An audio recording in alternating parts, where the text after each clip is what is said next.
Friends, welcome back to my channel. ನಾನು Pooja. So ನಾವು ನಮ್ಮ ಈ ಒಂದು ಚಾನೆಲ್ ನಲ್ಲಿ ಪೋಸ್ಟ್ ಆಫೀಸ್ GDS ವೇಕೆನ್ಸಿಗೆ ಸಂಬಂಧಪಟ್ಟ ನಾನು ಮಾಡಿದ್ದೀನಿ ಫ್ರೆಂಡ್ಸ್ ನನ್ನ ಚಾನೆಲ್ ನಲ್ಲಿ. ಸೊ ಯಾರೆಲ್ಲ ಪ್ಲೀಸ್ ಹೋಗಿ ನೋಡಿಲ್ಲ, ಪ್ಲೀಸ್ ಹೋಗಿ. ಆದ್ರೆ ನಿಮ್ಮ ಒಂದು ಜಾಬ್ ಹೇಗಿರುತ್ತೆ, ಮತ್ತೆ BPM ಅಂದ್ರೆ ಏನು, ABPM ಅಂದ್ರೆ ಏನು, ಅವರ ಕೆಲಸ ಒಂದು ಏನಿರುತ್ತೆ, ಅರ್ಜಿ ಸಲ್ಲಿಸಿದ್ದೇ ಆಗಿದ್ರೆ ನೀವು ಯಾವ ಒಂದು ಸ್ಥಳದಲ್ಲಿ ಅರ್ಜಿಯನ್ನ ಸಲ್ಲಿಸಬಹುದಾಗಿ ನಿಂತಿದೆ, ಕೆಟಗರಿ ವೈಸ್ ಎಷ್ಟು ನಿಂತಿದೆ, ಹಾಗೇನೆ ನಿಮ್ಮ ಒಂದು ಡಿವಿಷನ್ ವಾಯ್ಸ್ ಎಷ್ಟು ಕಟ್ ಎಲ್ಲ ಒಂದು ಡೀಟೇಲ್ ವಿಡಿಯೋಗಳನ್ನ ನನ್ನ ಈ ಒಂದು ಚಾನೆಲ್ ನಲ್ಲಿ ನಾನು ಮಾಡಿದ್ದೀನಿ ಫ್ರೆಂಡ್ಸ್. ಸೊ ನೀವೆಲ್ಲರೂ ಕೂಡ ನೋಡಿದಿರಾ ಅಂತ ಅನ್ಕೋತೀನಿ.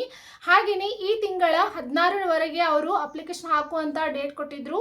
ಸೊ ಅದು ಕೂಡ ಡೇಟ್ ಮುಗಿದಿದೆ. ಅಪ್ಲಿಕೇಶನ್ ನಲ್ಲಿ ಅಡ್ರೆಸ್ ಆಗಲಿ ಅಥವಾ ಫೋನ್ ನಂಬರ್ ಆಗಲಿ ಅಥವಾ ಹೆಸರಿನಲ್ಲಿ ಆಗಲಿ ಏನಾದರೂ ಕರೆಕ್ಷನ್ಗಳಿದ್ರೆ ಕರೆಕ್ಷನ್ ವಿಂಡೋ ಅಂತ ಕೂಡ ಅವರು ಓಪನ್ ಮಾಡಿದ್ರು. ಅದು ಕೂಡ 18 ಮತ್ತು 19 ಡೇಟ್ ಆಗಿತ್ತು ಫ್ರೆಂಡ್ಸ್. ಅದ್ರ ರಿಲೇಟೆಡ್ ಆಗಿರುವಂತ ವಿಡಿಯೋ ಕೂಡ ನಾನು ಮಾಡಿದ್ದೀನಿ. ಸೊ ಯಾರೆಲ್ಲ ಹೋಗಿ ಪ್ಲೀಸ್ ನೋಡಿಲ್ಲ ಒಂದ್ಸಲ ನೋಡ್ಕೊಂಡು ಬನ್ನಿ. ಕೂಡ ನಾನು ಅರ್ಜಿಯನ್ನ ಸಲ್ಲಿಸಿದ್ರ ಅಂತ ಅನ್ಕೋತೀನಿ ಫ್ರೆಂಡ್ಸ್. ಸೊ ಇವಾಗ ನಿಮ್ಗೆ ಇರುವಂತ ಡೌಟ್, ಯಾವಾಗ ನನ್ನ ಫಸ್ಟ್ ಮೆರಿಟ್ ಲಿಸ್ಟ್ ಬರುತ್ತೆ ಮತ್ತೆ ನಾನು ಸೆಲೆಕ್ಟ್ ಆಗ್ತೀನಾ ಅಥವಾ ಆಗೋದಿಲ್ವಾ ಅನ್ನೋ ಡೌಟ್ ತುಂಬಾ ಜನರಿಗಿರುತ್ತೆ ಫ್ರೆಂಡ್ಸ್. ಸೊ ಡೌಟ್ ಅನ್ನ ಪಡ್ಲಿಕ್ಕೆ ಹೋಗ್ಬೇಡಿ. ಜನ ಮೆಸೇಜ್ ಮಾಡ್ತಾ ಇದ್ದೀರಾ 87 ಇದೆ ಮೇಡಮ್, 85 ಇದೆ ಮೇಡಮ್, ಪ್ಲೀಸ್ ಹೇಳಿ ಮೇಡಮ್ ಅಂತ ಹೇಳ್ತಾ ಇದ್ದೀರಾ. GDS ಪೋಸ್ಟ್ ವೇಕೆನ್ಸಿ ಅನ್ನೋದು ಇದು ಪ್ರತಿ ವರ್ಷನೂ ಬರುತ್ತೆ. ಆದ್ರೆ ಈ ವರ್ಷ 28,000 ಪೋಸ್ಟ್ ಗಳಿಗೆ ನಿಮ್ಗೆ ಕೊಟ್ಟಿದ್ದಾರೆ ಅವರು ಅವಕಾಶ.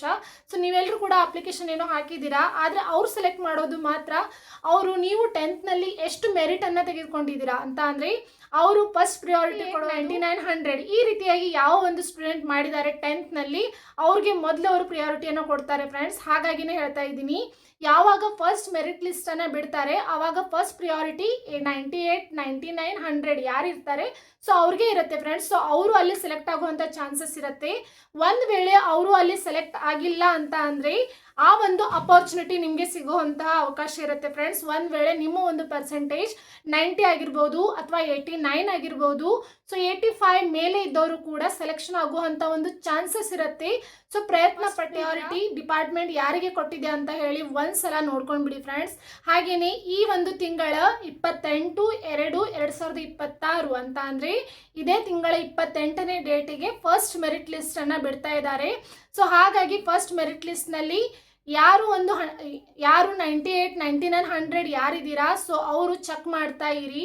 ಚೆಕ್ ಮಾಡ್ತಾ ಇದ್ದು ನಿಮ್ಮ ಒಂದು ಫಸ್ಟ್ ಮೆರಿಟ್ ಲಿಸ್ಟ್ ನಲ್ಲಿ ಕೊಟ್ಟಿರುವಂತ ಇಮೇಲ್ ID ಅಥವಾ ಫೋನ್ ನಂಬರ್ ನಲ್ಲಿನೇ ನಿಮಗೆ ಆ ಒಂದು ನೋಟಿಫಿಕೇಶನ್ ಬರುತ್ತೆ ಫ್ರೆಂಡ್ಸ್. ಸೊ ನೋಟಿಫಿಕೇಶನ್ ಬಂದ ಮೇಲೆ ನಿಮಗೆ ಗೊತ್ತಾಗುತ್ತೆ ನೀವು ಸೆಲೆಕ್ಟ್ ಆಗಿದ್ದೀರಾ ಅಥವಾ ಆಗಿಲ್ವಾ ಅಂತ. ನಿಮಗೆ 87, 85 ಇದ್ದವರು ಕೂಡ ಸೆಲೆಕ್ಟ್ ಆಗ್ಬಹುದು. ಯಾಕಂದ್ರೆ ಕೆಲವೊಂದು ಡಿವಿಷನ್ಗಳಲ್ಲಿ ಕೆಟಗರಿ ವೈಸ್ ಕಡಿಮೆ ಕಟ್ ಆಫ್ ನಿಂತಿದೆ ಫ್ರೆಂಡ್ಸ್. ಹಾಗಾಗಿ ಟೆನ್ಷನ್ ತಗೊಳ್ಬೇಡಿ, ಮೆರಿಟ್ ಲಿಸ್ಟ್ ಗಳನ್ನ ಅವರು ಬಿಡ್ತಾನೆ ಇರ್ತಾರೆ ಡಿಪಾರ್ಟ್ಮೆಂಟ್ ಗಳಿಂದ. ಹಾಗಾಗಿ ಫಸ್ಟ್ ಮೆರಿಟ್ ಲಿಸ್ಟ್ ನಲ್ಲಿ ನಿಮ್ಮ ಒಂದು ಹೆಸರು ಬರಲಿಲ್ಲ ಅಂತ ಅಂದ್ರೆ ಸೆಕೆಂಡ್ ಮೆರಿಟ್ ಲಿಸ್ಟ್ ನಲ್ಲಿ ಬರ್ಬೋದು, ಥರ್ಡ್ ನಲ್ಲಿ ಬರ್ಬೋದು, ಫೋರ್ತ್ ನಲ್ಲಿ ಬರ್ಬೋದು.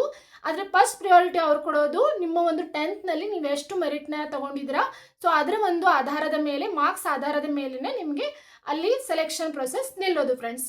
ಹಾಗಿದ್ರೆ ನೀವು ಕೂಡ ವಿಚಾರ ಮಾಡಬೇಡಿ ಫ್ರೆಂಡ್ಸ್, ಯಾರು 87 ಇದ್ದೀರಾ, 85 ಇದ್ದೀರಾ, ನೀವು ಯಾವ ಡಿವಿಷನ್ಗೆ ಸಲ್ಲಿಸಿದ್ರ ಅರ್ಜಿಯನ್ನ ಅಂತ ಒಮ್ಮೆ ನೋಡ್ಕೊಂಡ್ಬಿಡಿ. ಮತ್ತೆ ಆ ಒಂದು ಡಿವಿಷನ್ ನಲ್ಲಿ ಕಡಿಮೆ ಕಟ್ ಆಫ್ ಎಷ್ಟು ಕಟ್ ಆಫ್ ನಿಂತಿದೆ, ಕೆಟಗರಿ ವೈಸ್ ಎಷ್ಟು ಕಟ್ ಆಫ್ ನಿಂತಿದೆ ಅದನ್ನು ಕೂಡ ಒಂದ್ಸಲ ನೋಡ್ಕೊಂಡು ಕ್ಲಿಯರ್ ಮಾಡ್ಕೊಳ್ಳಿ. ಸೊ ನಿಮಗೆ ಗೊತ್ತಿಲ್ಲ ಅಂತ ಅಂದ್ರೆ ಅದರ ರಿಲೇಟೆಡ್ ಆಗಿರುವಂತಹ ವಿಡಿಯೋಸ್ಗಳನ್ನು ನಾನು ನನ್ನ ಈ ಒಂದು ಚಾನೆಲ್ ನಲ್ಲಿ ಮಾಡಿದ್ದೀನಿ. ಸೊ ಅದರ ಒಂದು ಲಿಂಕ್ ಅನ್ನ ಕೂಡ ನಾನು ನನ್ನ ಡಿಸ್ಕ್ರಿಪ್ಷನ್ ಬಾಕ್ಸ್ ನಲ್ಲಿ ಕೂಡ ಕೊಡ್ತೀನಿ ಫ್ರೆಂಡ್ಸ್. ಸೊ ನೋಡಿ ಒಂದ್ಸಲ ನೋಡ್ಕೊಂಡು ಸೆಕೆಂಡ್ ಮೆರಿಟ್ ಲಿಸ್ಟ್ ಏನಾದರೂ ಬಿಟ್ಟಾಗ ಅಲ್ಲಿ ಒಂದು ಸೆಲೆಕ್ಟ್ ಆಗುವಂಥ ಚಾನ್ಸಸ್ ನಿಮಗಿರುತ್ತೆ. ಹೇಗೆ ಅಂತ ಅಂದರೆ ಫಸ್ಟ್ ಮೆರಿಟ್ ಲಿಸ್ಟ್ನಲ್ಲಿ ಸೆಲೆಕ್ಟ್ ಆದಂತಹ ಸ್ಟೂಡೆಂಟ್ಸ್ಗಳು ಏನಾದರೂ ಅವರ ಒಂದು ಅರ್ಜಿಯಲ್ಲಿ ತಪ್ಪಾಗಿದ್ರೆ ಅಥವಾ ಅವರು ಫೇಕ್ ಡಾಕ್ಯುಮೆಂಟನ್ನು ಕೊಟ್ಟ ಸಂದರ್ಭದಲ್ಲಿ ಏನು ಮಾಡ್ತಾರೆ, ಅವರು ಒಂದು ಅಲ್ಲಿ ಅಪ್ಲಿಕೇಶನ್ ರಿಜೆಕ್ಟ್ ಆಗುವಂಥ ಸಾಧ್ಯತೆ ಇರುತ್ತೆ ಫ್ರೆಂಡ್ಸ್. ಹಾಗಾಗಿನೇ ನಾನು ಮೊದಲು ಹೇಳಿದ್ದು, ನೀವು ಅಪ್ಲಿಕೇಶನನ್ನು ಹಾಕುವಾಗ ಕರೆಕ್ಟ್ ಆಗಿರುವಂತಹ ಡಾಕ್ಯುಮೆಂಟನ್ನು ಫಿಲಪ್ ಮಾಡಿ ಮತ್ತೆ ನಿಮ್ಮ ಒಂದು ಇಮೇಲ್ ID ಮತ್ತೆ ಆಧಾರ್ ನಂಬರನ್ನು ಕೂಡ ಕರೆಕ್ಟ್ ಆಗಿನೇ ಕೊಡಿ ಅಂತ ಹೇಳಿದ್ದೆ. ಒಂದ್ ವೇಳೆ ತಪ್ಪಾಗಿದ್ರೆ ಅದಕ್ಕೆ ಅವರು ಕರೆಕ್ಷನ್ ವಿಂಡೋ ಕೂಡ ಕೊಟ್ಟಿದ್ರು ಫ್ರೆಂಡ್ಸ್. ಸೊ ನೀವೆಲ್ಲರೂ ಕೂಡ ಕರೆಕ್ಟಾಗಿ ನಿಮ್ಮ ಒಂದು ಅಪ್ಲಿಕೇಶನ್ ಅನ್ನ ಸರಿಯಾಗಿ ಮಾಡ್ಕೊಂಡಿದ್ದೀರಾ ಅಂತ ನಾನು ಅನ್ಕೋತೀನಿ. ಸೊ ಹಾಗಾಗಿ ಅಲ್ಲಿ ಒಂದು ವೇಳೆ ಅವರು ಸೆಲೆಕ್ಟ್ ಆಗಿಲ್ಲ ಅಂತ ಅಂದ್ರೆ ಆ ಒಂದು ಮೆರಿಟ್ ಲಿಸ್ಟ್ ನಲ್ಲಿ ನೀವು ಒಂದು ಬರುವಂತ ಚಾನ್ಸಸ್ ಇರುತ್ತೆ. ಹಾಗಾಗಿನೇ ಹೇಳಿದ್ದು ನಾನು, ಎಲ್ಲರೂ ಕೂಡ ಪ್ರಯತ್ನ ಪಡಿ. ಹಾಗೇನೆ ಎಲ್ಲರೂ ಕೂಡ ಅರ್ಜಿನ ಸೆಲೆಕ್ಷನ್ ಆದ್ರೆ ನನಗೆ ಕಮೆಂಟ್ ಬಾಕ್ಸ್ ನಲ್ಲಿ ಕೂಡ ತಿಳಿಸಿ, ನಾನು ಕೂಡ ಖುಷಿ ಪಡ್ತೀನಿ ಫ್ರೆಂಡ್ಸ್. ಸೊ ಇದಾಗಿತ್ತು ಇವತ್ತಿನ ವಿಷಯ. ಸೊ ನಿಮ್ಮ ಎಲ್ಲರ ಡೌಟ್ಗಳು ಕ್ಲಿಯರ್ ಆಗಿದೆ ಅಂತ ಅನ್ಕೋತೀನಿ.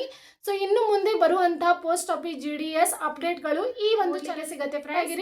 ಮತ್ತೆ ಸಪೋರ್ಟ್ ಮಾಡಿದ್ರು ಬೆಸ್ಕಾಂ ಹುದ್ದೆ ಬಗ್ಗೆ ಸ್ವಲ್ಪ ವಿಡಿಯೋ ಮಾಡಿ ಹೇಳಿ ಮೇಡಮ್ ಅಂತ ಹೇಳಿ. ಸೊ ಮುಂದಿನ ವಿಡಿಯೋ ಬೆಸ್ಕಾಂ ಹುದ್ದೆ ಮೇಲೆ ನೋಡ್ತಾ ಇರಿ. ಮತ್ತೆ ಈ ವಿಡಿಯೋ ನಿಮ್ಗೆ ಏನಾದ್ರೂ ಇಷ್ಟವಾದ್ರೆ ಪ್ಲೀಸ್ ಒಂದು ಲೈಕ್, ಶೇರ್ ಹಾಗೆ ಕಮೆಂಟ್ ಮಾಡೋದನ್ನ ಸರ್ಕಲ್ ನಲ್ಲಿಯೂ ಕೂಡ ಶೇರ್ ಮಾಡಿ. ಶೇರ್ ಜೊತೆ ಬರ್ತೀನಿ. ಅಲ್ಲಿವರೆಗೂ ಬಾಯ್.